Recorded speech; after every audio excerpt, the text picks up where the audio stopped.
Every last Monday of May, I find myself reflecting on a tradition deeply rooted in the American fabric, Memorial Day. If you're curious about how this day of remembrance came to be, let's dive into its rich and poignant history. It all began in the aftermath of the American Civil War, a divisive conflict that left over 600,000 soldiers dead.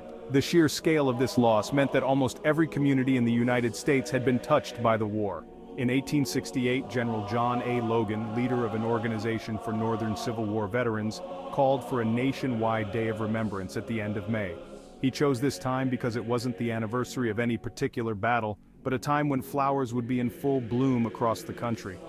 Originally known as Decoration Day, May 30th was set aside to decorate the graves of fallen soldiers with flowers. The first large observance was held that year at Arlington National Cemetery, across the Potomac River from Washington, D.C. As the years rolled on, the day evolved to honor all American military personnel who died in all wars, not just the Civil War.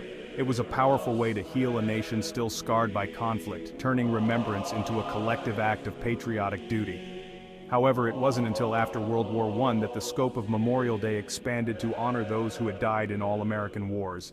In 1971, Congress officially declared Memorial Day a national holiday to be observed on the last Monday in May, creating a three-day weekend for federal employees and marking the unofficial start of summer. Today, Memorial Day is observed with solemn reflection, pride, and a deep sense of gratitude towards those who gave their lives for their country's ideals.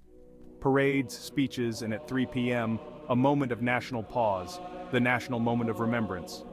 But beyond the barbecues and festive sales, the essence of Memorial Day lies in its solemn roots. It's a day to reflect on the cost of freedom and the bravery of those who paid the ultimate price. So, as we enjoy our freedoms today, let's also take a moment to remember and honor the brave souls who made it all possible. This Memorial Day, perhaps take a walk through a local cemetery and place flowers on the graves of fallen soldiers, attend a community event, or simply pause at 3 p.m. for a moment of silence. It's a small gesture, but one that profoundly acknowledges the sacrifice of so many. Understanding our history helps us appreciate the full meaning of this day. So let's carry forward the tradition of remembrance and ensure that the sacrifices of America's heroes are never forgotten. Thanks for watching, and remember to subscribe.